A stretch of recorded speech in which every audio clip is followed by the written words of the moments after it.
Hello everyone, welcome. This is the second take because I did half of this video without recording. Anyway, so here I'm going to talk a little bit about the whys of the reason we have some of the cards in the hardened scales in the deck. Right? Basically, there's tons of artifacts, it's tons of +1/+1 counters in modern. Why are we choosing these cards and what makes them special, different than other cards, and a little bit give you a bit of framework on how to think on, if you want to add new cards to the deck, or if you want to, you think even at your game plan, what are the most important cards for a given matchup.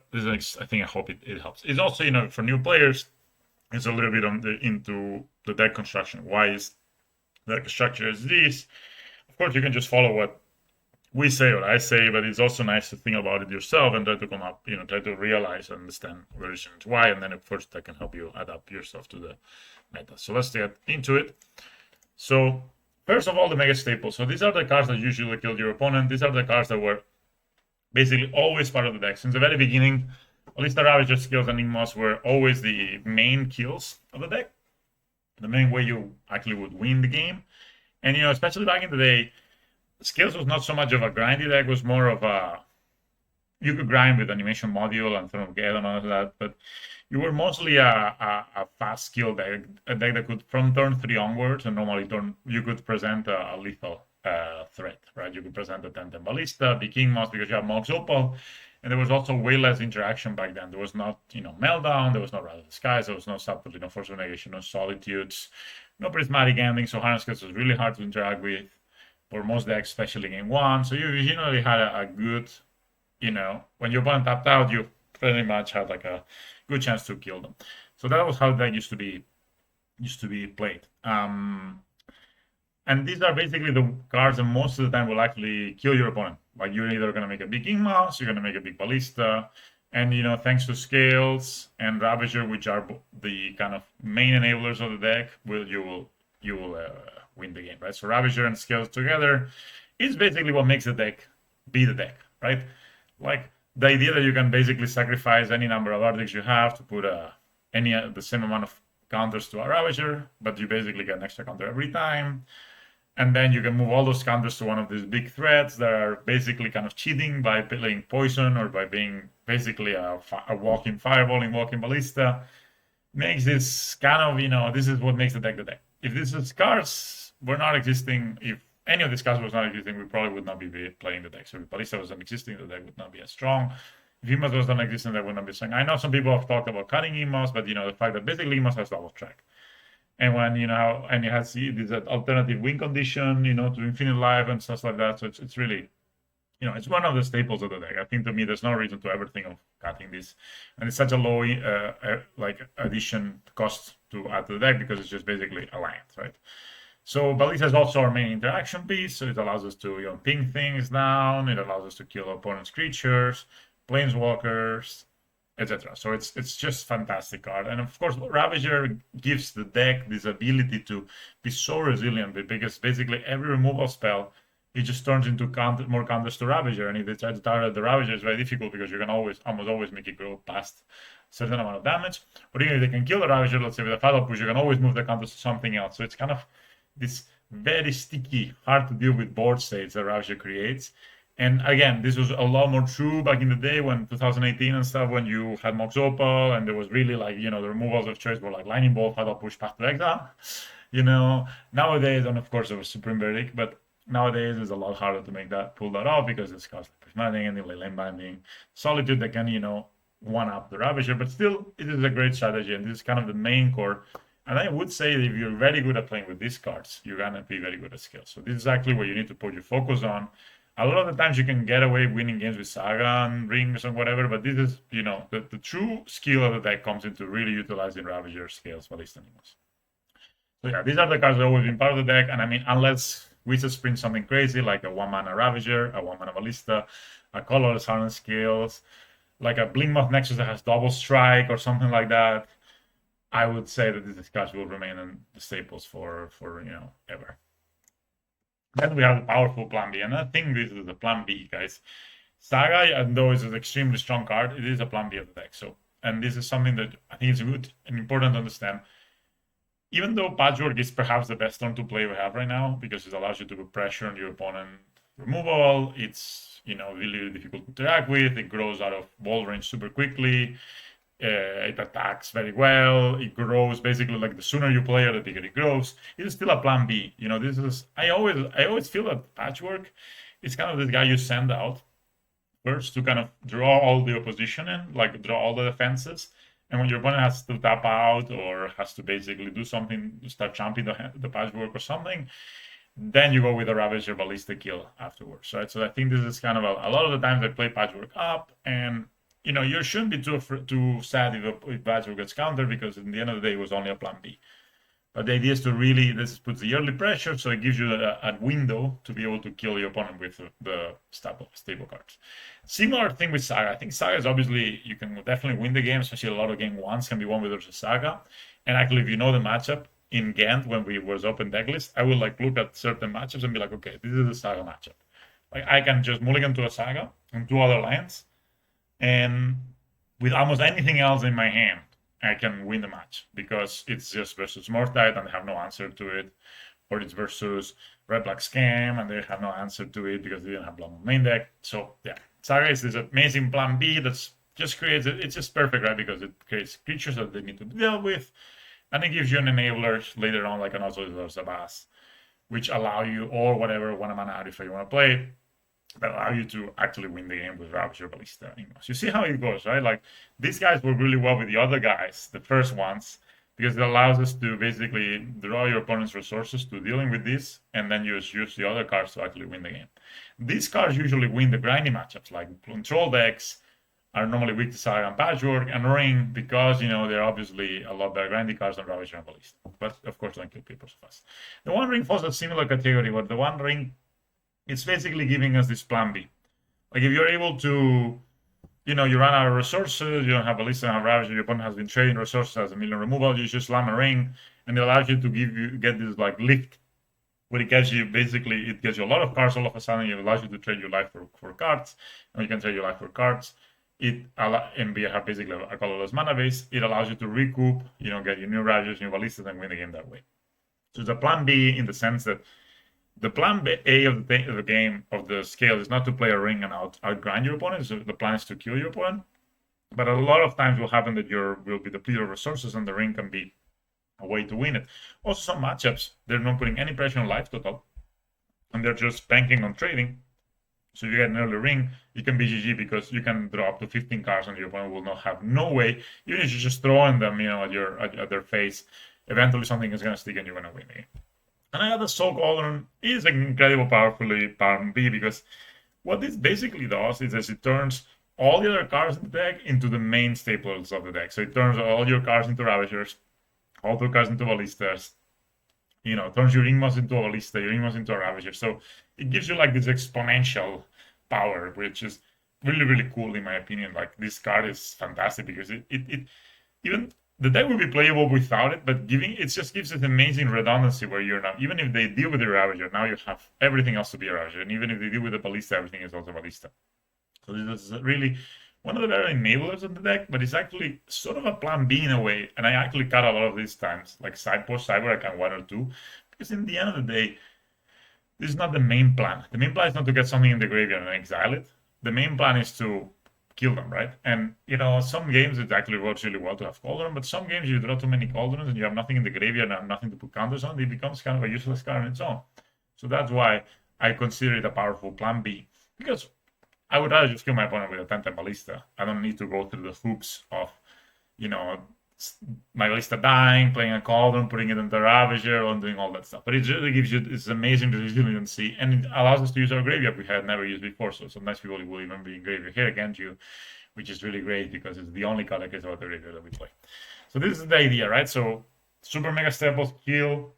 Plan B gives us the redundancy, resilience, power in grindy matchups, or sets us up for kills in non-grindy matchups, where basically the opponent has to deal with them before they can deal with the Ravagers and Ballistas. So this is, that's how you want you to think it. If you have a hand that has only the staples, you can kill very fast, but you're not very resilient. If you have a hand that has only these kind of cards, you're very resilient, but you can kill very fast. And it's something to understand. Depending on the matchup, you want more of the first cards, more of the second cards. But the nice thing, for example, cards with Cauldron is that They can be with a grindy card, but if you have patchwork on ballista, they can turn the patchwork into a ballista and basically almost win the game on its own, right? So this is the kind of fantastic interaction between the plan B and plan A. And when you have a great plan B, and that's what I've been always hating on decks that are playing like Saga as a grindy card only, that doesn't interact really with their main deck. They're playing, Needle, Ether Spellbomb, Sogan Lantern, and Shadow Spear as their targets. And they're just using Saga to make tokens. I think that's a very bad idea because in a way, their main plan, whatever it is, Zorza, whatever they're playing, if they're playing a control deck, they're playing a green black saga or whatever, their game plan, their main plan, and their saga plan are completely disconnected. There's just two things that they're doing. And then using saga, this mana sink, which is a very, very powerful one, but it's not nearly as powerful as a combination of a mana sink and an enabler for your staplers on the top. I think that's kind of the why Hammer, Scales, and Titan they're only really good saga decks because all the other decks are just using it to sort of grind, but it's simply not a strong enough grinding tool to justify all the other bad cards you need to put in the deck, in my opinion, if there's no other good interaction. Because in the end of the day, there are counterplays to Saga, there's ways to destroy them, the rest of them destroys all the tokens, and it requires a lot of mana. Right? And if in the end of the day, you just basically not advance your game plan, you just made two constructs and gotten a Soga Lantern. I mean, that's fine. It's a great plan, but it's many matches that will not be good enough. All right, and then next step is the important support, I would say. These are support cards. And I know how Hangable Walker used to be considered a threat, but nowadays it's going better with Reflection Tower, now that you have an ability to sacrifice it more reliably. But Hangable Walker is a card that is simply too fragile to be considered a threat. Back in the day, you would make a 10-10 Hangable and start attacking with it, and your opponent could never deal with it because if they dealt with it, they got 10 toppers and you killed them, right? So nowadays, I think it more as a card that basically for 2 mana gives you 2 bodies at least, like the Hangable and the Topter at least, and with the skills it goes crazy. And it's just basically a reservoir counter you can sacrifice with Ravager, and you have, let's say, a 4/4 Hangable Walker, and a Scales and a Ravager that just turns into lethal damage super quickly, right? It also can be a third win con because you can sacrifice it and make toppers to win the game through it. But to be honest, I've been finding that line to come up less and less with things like Wrath, Ingenious Explosives, and Solitudes, and all that stuff. And Exile cards has not become the go-to in many matches, but it does offer this grindy option against decks that don't have this ability to exile artifacts, which nowadays almost every color can. Great enabler. Zavaz is the same. Zavaz is the old Iron, is a new version of the Iron Worker, right? Basically, it's like the most efficient counters to mana card in the deck, right? Because you spend 1 mana to get 1 counter or 1 mana to get 2 counters. All the other cards cost at least 2 mana to get 1 counter, right? Ravager, Ballista, Hangable only get 1 counter for 2 mana. This one gets 1 counter for 1 mana, which is a great deal. And it also gives us this extra, little bit of extra enabling with the passive, which does come up. It's self-sacrifice, which does come up. And very importantly, I think it gives us the ability to make everybody fly with Color, which is a kind of a new development. We almost never activated the flying ability before, and now we can make everybody fly. Once again, and then a supporting ability, right? You have a hand like this that's like 2 Hangable Walkers, 2 Zavaz. That hand is not really killing your opponent. It's not really grinding. It could be good enough in some matchups, but you need to be careful. You're not killing. You're not grinding. You're just kind of hoping to draw some of the other cards, which you will sometimes, especially if you have a card like Ancient Stirrings. Ancient Stirrings is so amazing in the Scales because it allows you to both look for lands when you need it, of course.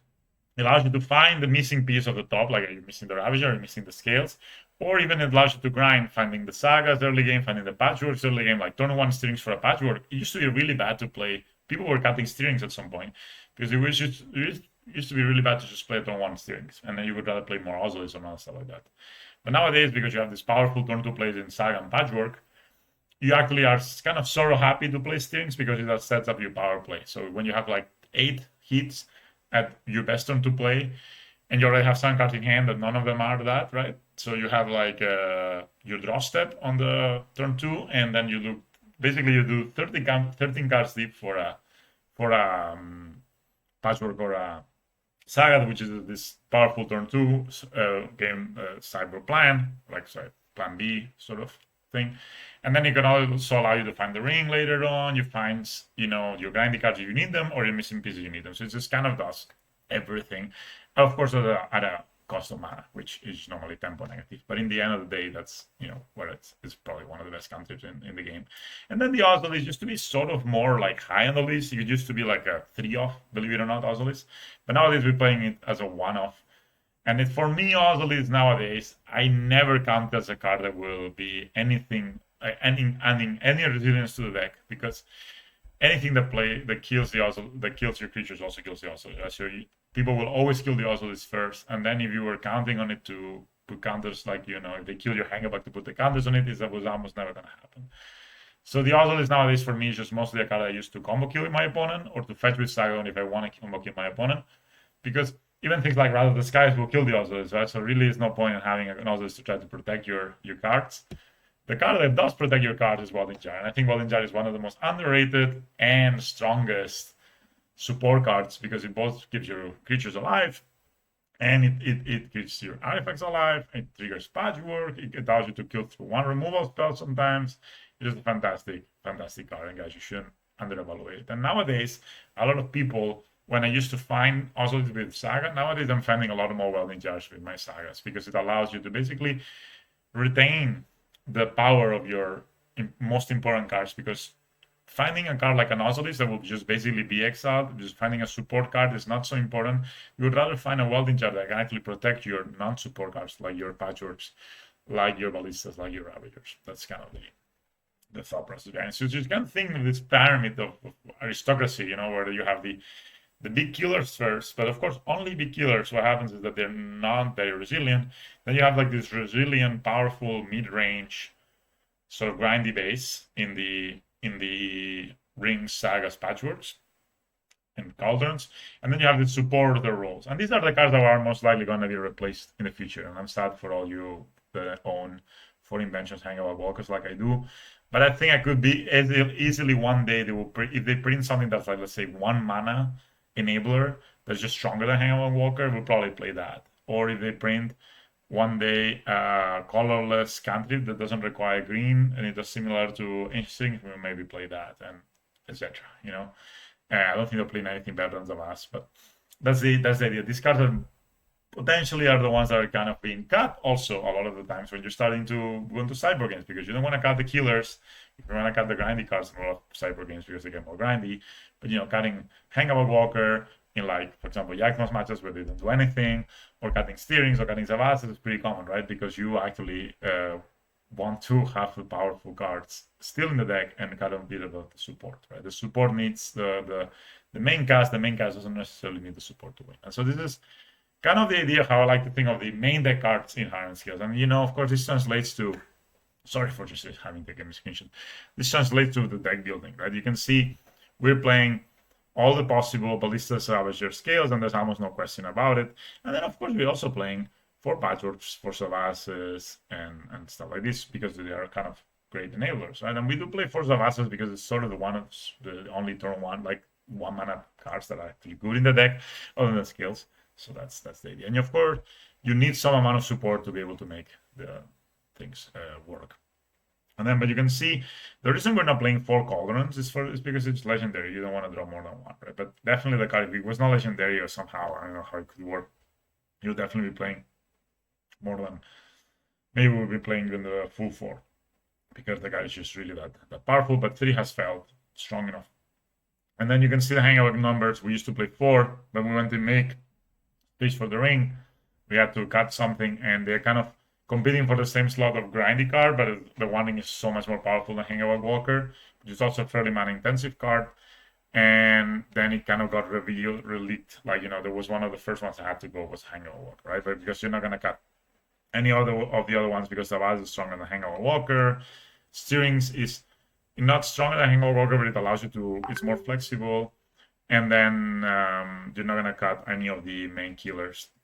And then, just this is kind of the deck construction, right? You try to play as many of the good cards as possible. I've said this a million times. You play as many of the good cards as possible, and as few of the bad cards as possible, the less good cards as possible. But there still needs to be a balance between, you cannot all be messy. There needs to have the killers, and you need to have the grindy cards, and you need to have the supporting cards. And we wouldn't play a deck only of Ravagers, even though Ravagers are very strong. It would actually be very linear. You would actually, in the way the deck is built, it can go in many directions, and that's kind of the beauty of the deck. It's not like a Yawgmoth where you absolutely need Yawgmoth. And actually, Yawgmoth only got good after Modern Horizons 2, where they got greased. So they got this other, complete different avenue for kills. And then, of course, same with the sideboard. We're playing Styles of Igmos, and the idea with the lands, we always try to minimize the green sources we play because we have so few green cards, right? So we say, how can we play as few green cards at the most forest possible while still being able to feed as many utility lands as possible? And then the utility lands, they vary, but nowadays we're playing 2 towers, 2 Gemstone Caverns, and now one upstairs going to Entertainment. I think this card is very strong. I think we will end up becoming a staple, even though they really, really hate the name. But that's the idea, right? You play, and you see there's not a lot of room for one-offs in the main deck. A lot of people were at some point playing like Haywire Mites and Solar Lanterns, man, that you can play a lot of one-offs in the main deck. And what happens with that is then your main plan gets diluted, your grinding plan gets diluted, and your support plan gets diluted. So it's like at some point you will not have enough support for your game plan, etc. So I don't think this is the way you should play the deck. You should play the deck trying to kill your opponent. So therefore you should minimize and play just the bare minimum amount of enablers, of hate pieces in the main deck. And then of course post-board you can bring them more in because they will be targeted and they will be much more effective. So for mana it's always the same, trying to get at least 10, 11 green sources and then fill up with as many utility lands as possible. But of course, the priority is always on Saga and Emos. You're not going to cut a Saga to fit, I don't know, a third Gemstone Caverns ever. All right, guys, this is the main deck thoughts. These are the whys, a little bit of the Hardened Scales. I hope this is useful. I think this is mostly for newer players. This can also be benefiting for you that sometimes get a bit lost on what to cut in sideboards, what to prioritize in your hands. If you think this in the framework, I think it may actually help you make better decisions. And when you make this better, and understand also the deck building, like why is the deck like it is. And of course, that allows you to break the rules and do whatever you want in maybe a more thoughtful way than just kind of randomly putting cards in the deck. Thanks everyone for watching, and I'll see you in the next one. Let me know if you like this kind of content, I'll make more of it.